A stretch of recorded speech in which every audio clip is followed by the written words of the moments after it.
অসম সাহিত্য সভাৰ প্ৰথম মহিলা সভাপতি কোন আছিল? ইয়াত অপশ্যন কেইটা আছে নলিনীবালা দেৱী, মামণি ৰয়ছম গোস্বামী, আনোৱাৰা তাইমুৰ আৰু অনুৰাধা শৰ্মা পূজাৰী।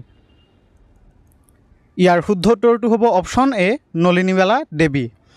নলিনীবালা দেৱী অসম সাহিত্য সভাৰ প্ৰথম মহিলা সভাপতি আছিল। অসম সাহিত্য সভাৰ কোনটো অধিৱেশনত নলিনীবালা দেৱীয়ে সভাপতিত্ব কৰিছিল? ইয়াত অপশ্যন কেইটা আছে 1925 চনৰ নগাঁও অধিৱেশন, 1954 চনৰ যোৰহাট অধিৱেশন, 1955 চনৰ গুৱাহাটী অধিৱেশন আৰু 1958 চনৰ তিনিচুকীয়া অধিৱেশন। ইয়াৰ শুদ্ধ উত্তৰটো হ'ব 1954 চনৰ যোৰহাট অধিৱেশন।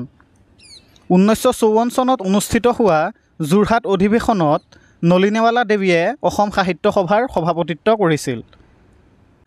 কোনখন গ্ৰন্থৰ বাবে নলিনীবালা দেৱীয়ে সাহিত্য অকাডেমী বঁটা লাভ কৰিছিল? ইয়াত অপশ্যন কেইটা আছে বনফুল, আশীৰ্বাদৰ ৰং, ককাদেউতাৰ সাৰ আৰু অলকানন্দা। ইয়াৰ শুদ্ধ উত্তৰটো হ'ব অপশ্যন ডি অলকানন্দা। অলকানন্দা গ্ৰন্থৰ বাবে নলিনীবালা দেৱীয়ে সাহিত্য অকাডেমী বঁটা লাভ কৰিছিল। নলিনীবালা দেৱীৰ আত্মজীৱনীখনৰ নাম কি?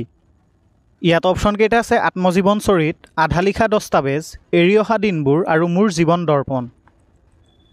ইয়াৰ শুদ্ধ উত্তৰটো হ'ব অপশ্যন চি এৰি অহা দিনবোৰ। নলিনীবালা দেৱীৰ আত্মজীৱনীখনৰ নাম হ'ল এৰি অহা দিনবোৰ। অসমীয়া সাহিত্যত নলিনীবালা দেৱীক কি নামেৰে জনা যায়? ইয়াত অপশ্যন কেইটা আছে পাপৰি কবি, প্ৰতিমাৰ খনিকৰ, অতীন্দ্ৰিয়বাদী কবি আৰু বকুল বনৰ কবি। ইয়াৰ শুদ্ধ উত্তৰটো হ'ব অপশ্যন চি অতীন্দ্ৰিয়বাদী কবি। অসমীয়া সাহিত্যত নলিনীবালা দেৱীক অতীন্দ্ৰিয়বাদী কবি হিচাপে জনা যায়।